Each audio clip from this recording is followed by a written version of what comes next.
안녕하세요. 진짜 건강을 전하는 한의사 박용환 원장입니다. 오늘은 숙면을 취할 수 있게 하는 호흡법에 대해서 전해드리도록 하겠습니다.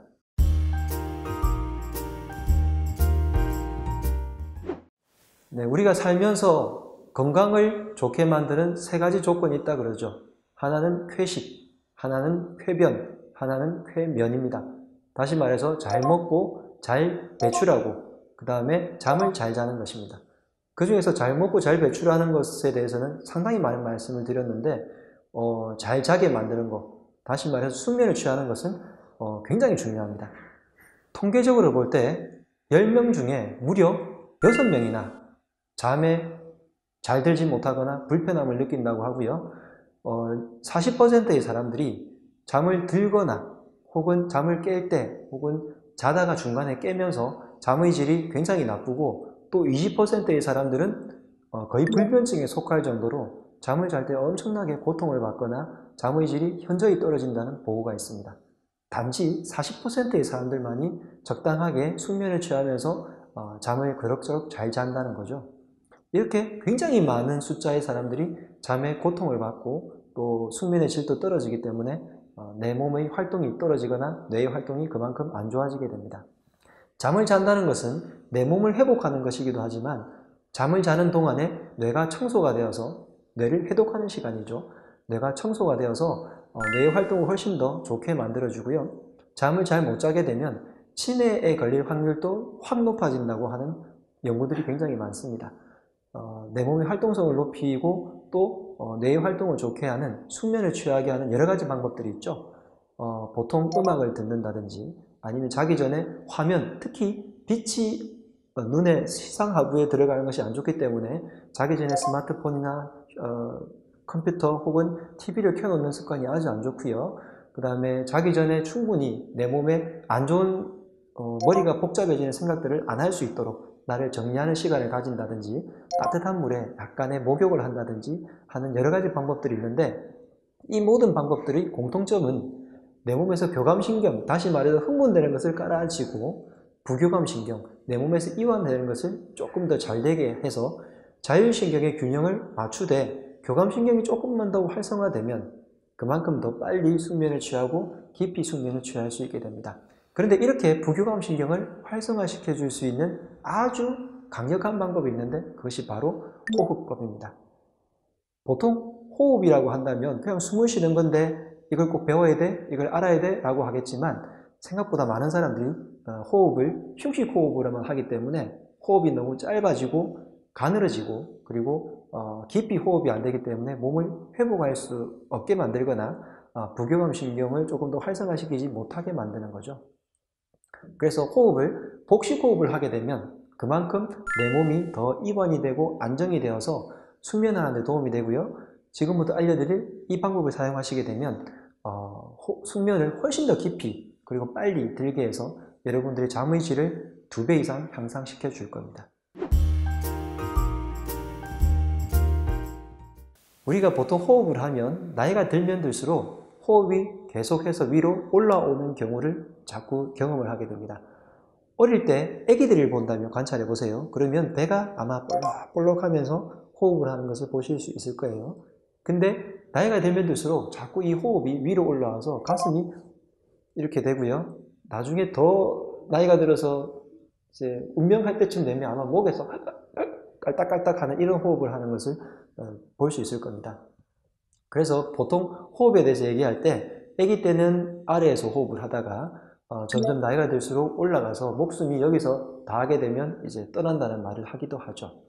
그만큼 우리가 몸을 더 안정화시키는 방법 중에 하나가 계속해서 복식 호흡을 유지하는 것도 중요한 우리 몸의 건강을 챙기는 중요한 방법일 수 있습니다. 이 복식 호흡을 하는 방법은 숨을 들이쉴 때 배가 앞으로 나오게 깊이 천천히 들이쉬고요. 숨을 내쉴 때는 배가 쑥 뒤로 들어가면서 깊이 천천히 내쉬게 하는 겁니다. 자, 한번 해볼까요? 숨을 한번 들이쉬어 보세요.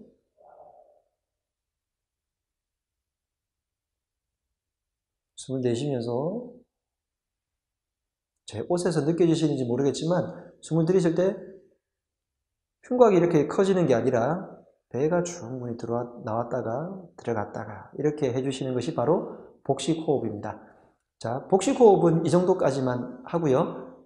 이런 호흡을 자기 전에 어떻게 하는지, 숙면을 더 쉽게 깊이 들어갈 때는 어떻게 하는지 숙면 호흡을 알려드리도록 하자면, 들이쉬는 호흡을 3초를 한다면 많은 사람들이 아마 3초 이상 잘 안 하실 거예요. 그래서 보통 호흡 길이가 길면 길수록 그만큼 더 건강할 수 있는데요. 오늘은 3초 정도만 기준으로 해서 말씀드리도록 하겠습니다. 들숨을 3초를 한다면 1초 정도를 쉬고요. 날숨을 3초의 2배, 6초 정도를 하는 거죠. 다시 말해서 들이쉬어 봅니다. 천천히 하나, 둘, 셋, 충분히 들이쉬고 천천히 깊이 들이신 다음에 1초를 쉽니다. 쉬고요. 하나, 다시 날숨을 하나, 둘, 셋, 넷, 다섯, 여섯, 충분히 내쉽니다. 입으로 하는 게 아니라 코로 하세요. 자, 다시 구령만 붙이겠습니다. 하나, 둘, 셋, 1초 쉬고요. 하나, 내쉽니다.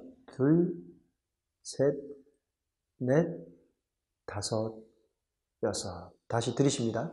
하나, 둘, 셋. 1초 멈추고요. 하나, 다시 내쉽니다. 하나, 둘, 셋, 넷, 다섯, 여섯. 예, 이것을 계속 반복하는 겁니다. 자, 여러분들이 아마 대부분 침대에서 아니면 잠자리에 누워서 이 호흡법을 하시게 될 거예요. 그렇게 할 때는 누운 상태에서 무릎을 세웁니다. 그러면 처음 하시는 분들도 훨씬 쉽게 복식호흡을 하실 수 있습니다. 누운 상태에서 무릎을 세우고 그대로 편안하게 누운 상태에서 손을 배 위에 얹습니다. 그러면 손이 위에 올라와 있기 때문에 의식을 하게 되어서 복식호흡을 더 편안하게 할 수 있고요. 자, 다시 숨을 들이쉽니다. 하나, 둘, 셋. 멈추고요. 하나, 둘, 셋, 넷, 다섯, 여섯. 다시 들이쉬고 하나, 이런 식으로 계속 반복합니다. 이것을 한 5분 정도만 하게 되면 평소에 잠을 들기 어렵던 분들도 아마 스르르 나도 모르게 주무실 수 있을 거고요. 수면이 자꾸 깨거나 깊이 못 주무시는 분들도 아마 훨씬 더 깊게 잠을 잘 수 있다는 걸 느끼실 수 있을 겁니다. 자, 우리가 잠을 자는 것이 잠이 보약이라는 말이 있는 것처럼 잠을 자는 것이 몸을 회복하고 뇌도 회복하는 아주 소중하고 중요한 시간입니다. 잠을 잘 자는 것만으로도 학습 능력이 시험 점수가 굉장히 많이 올랐다고 하고요. 그래서 저는 6시간 이내로 자면서 시험 공부를 하는 수험생분들을 오히려 잠을 늘리라고 이야기하는 정도로 잠이 학습 능력에도 굉장히 도움이 되고요. 그 다음에 일을 하실 때 집중도가 굉장히 높아지는 비결 중에 하나가 잠을 충분히 자는 겁니다. 8시간 이상 자게 되면 내 몸이 그만큼 빨리 회복이 되고 좋아지거든요. 그래서 잠을 최소한 6시간 이상 8시간 사이로 이렇게 딱 자게 되어서 여러분들의 몸이 많이 회복되면 될수록 여러분들의 일의 효율도 높아질 뿐더러 아마 더 행복함도 느끼실 겁니다. 잠을 못 자게 되면 그만큼 찌뿌둥하고 굉장히 예민해지죠. 충분히 잠을 잘 자고 숙면을 취할 수 있도록 오늘 알려드린 호흡법 아마 깊게 해보시기 바랍니다.